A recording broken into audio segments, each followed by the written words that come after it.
When we think of Samson, the first image that comes to mind is of a man with superhuman strength, able to defeat armies with the jawbone of a donkey. But Samson's story is much deeper than muscles and battles. It's a powerful tale of purpose, weakness, choices, and redemption that leads us straight to the heart of God. 1. A birth announced from heaven.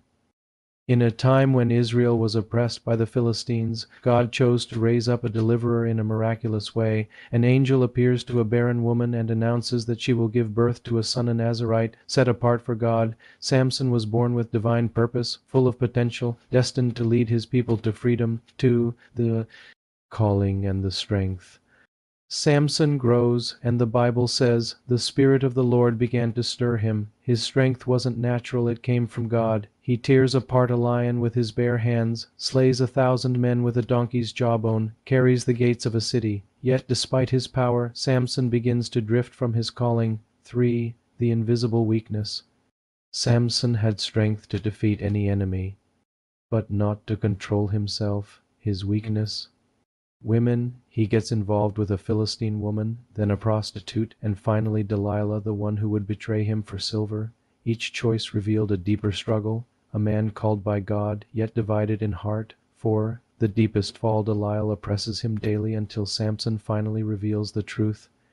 My strength lies in mine Nazarite vow. If my hair is cut, I will lose my power. And so it happened. He is betrayed, captured, and has his eyes gouged out. The once feared man is now mocked and imprisoned. This is the image of a fall when God's calling is traded for fleeting pleasures. 5. The final redemption. But Samson's story doesn't end in chains. The Bible says his hair began to grow back.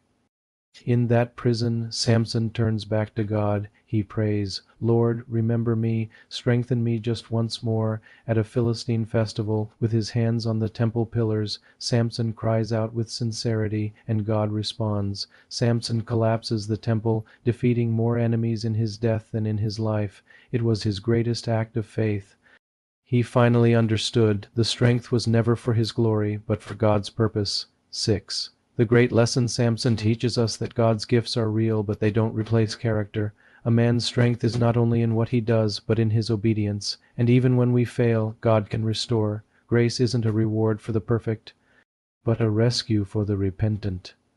Samson is listed among the heroes of faith in Hebrews 11. This shows us that God writes stories with imperfect people who are willing to surrender in the end. Maybe you feel weak, lost, far from your purpose. But like Samson, there is still time. As long as you're alive, there is redemption.